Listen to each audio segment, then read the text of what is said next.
దేవునికి స్తోత్రం. మన ప్రభువును రక్షకుడైన క్రీస్తు వారి పేరట అందరికీ వందనాలండి. దేవుని వాగ్దానము యెషయా గ్రంథము 53వ అధ్యాయము 7వ వచనము. అతడు నోరు తెరవలేదు. ఇక్కడ మన యేసు ప్రభు వారిని గురించి రాయబడింది. అతడు నోరు తెరవలేదు, అన్యాయపు తీర్పు పొందాడు మన దేవుడు. అలానే బొచ్చు కత్తిరించమని ఎదుట గొర్రెపిల్ల ఎలా అయితే మౌనంగా ఉంటుందో అలానే మన క్రీస్తు ప్రభు వారు కూడా నోరు తెరవలేదని ఇక్కడ మనకి రాయబడి ఉంది. మనకి ఒకవేళ ఏదైనా మనుషులు నిందించినా కానీ, మనల్ని అపార్థం చేసుకున్నా కానీ, ఒకవేళ అన్యాయంగా మనల్ని ఏమైనా మాటలు అన్నా కానీ, మన మీద చెడ్డ మాటలైనా పలికినప్పుడు కానీ మనం క్రీస్తు ప్రభు వారిని చూసి ఓర్చుకోవాల్సిన వారమైన. ఎందుకంటే ఇప్పుడు సాతాను చేస్తున్న దాడి పైకి కనిపించటం లేదు, కానీ మనస్సు మీద దాడి చేస్తున్నాడు.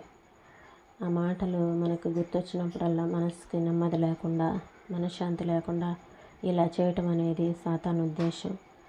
కానీ మనం క్రీస్తు ప్రభువారిని జ్ఞాపకం చేసుకొని వాటిని సహించాలి. ఒక అపార్థాన్ని భరించడానికి ఎంత ప్రశాంత స్వభావం ఉండాలి, ఒక అన్యాయపు తీర్పును సహించటానికి ఎంత నిగ్రహం కావాలి. ఒక చెడ్డ మాట ఒక క్రైస్తవుడికి అన్నిటినీ మించిన అగ్ని పరీక్ష.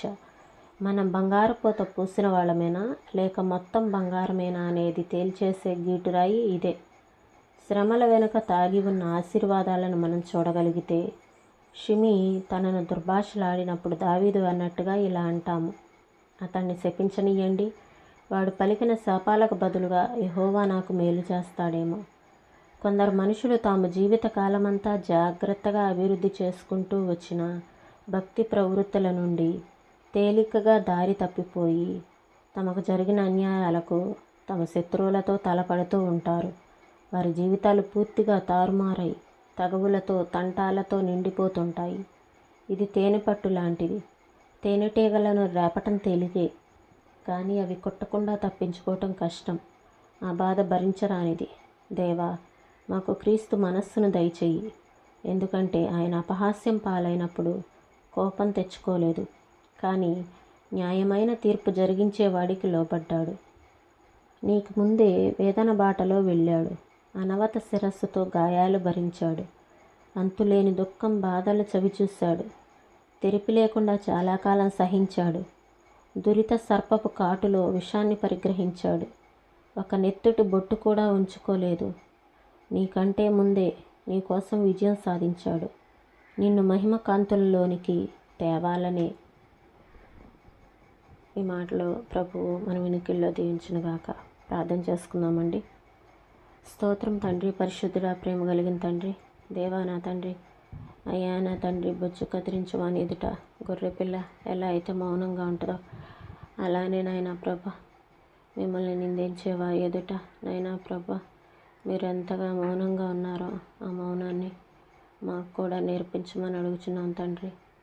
ఒకవేళ మనుష్యులు నాయనా ప్రభా ఎలాంటి మాట్లాడినా నా తండ్రి నాయన, మేము కోపం తెచ్చుకొని నా తండ్రి నాయనా ప్రభా వారితోటి తగవులాడి మేమేమీ చేయలేము, ఏమీ సాధించలేము. కానీ నా తండ్రి అయ్యా ప్రభా, మీరు ఎలా అయితే మౌనంగా ఉన్నారో ఆ మౌనాన్ని మేము భరించినప్పుడు నా తండ్రి నీకు వందనాలు, స్తోత్రాలు నాయనా ప్రభా. వారి జీవితాల్లో మార్పు కలుగుతుంది ప్రభా. అలాంటి నాయనా ప్రభా సహించే మనస్సును మాకు అనుగ్రహించండి నాయన. సాతాను ఈ దినాల్లో నా తండ్రి ఎంతోమంది మనస్సుల మీద దాడి చేస్తున్నాడు నాయనా ప్రభా. అటువంటి దాడి నుండి తప్పించుకొని నిలబడగలగటానికి శక్తినివ్వండి ప్రభా. అయ్యా, ఇతరుల మీద తగాదలాడి నాయనా ప్రభా మేమేమీ చేయలేము నాయనా ప్రభా. అలా మేము నాయనా ప్రభా ఏమీ మాట్లాడకుండా మౌనంగా ఉండటానికి తగినంత సహనాన్ని మాకు అనుగ్రహించండి ప్రభా. మీ మనస్సును మాకు దయచేయండి తండ్రి. దేవా, వందనాలు చెల్లిస్తున్నాం నాయన. అయ్యా, న్యాయమైన తీర్పు జరిగించే వారికి నాయనా ప్రభా క్రీస్తు ఏ విధంగా లోబడ్డారో అలాగే నాయనా ప్రభా మేము కూడా న్యాయమైన తీర్పు జరిగించే మీకు మేము లోబడటానికి మాకు సహాయం చేయండి. నీ కృపను అనుగ్రహించమని యేసు నామములో అడిగి వేడుకొంచున్నాం తండ్రి. ఆమేన్.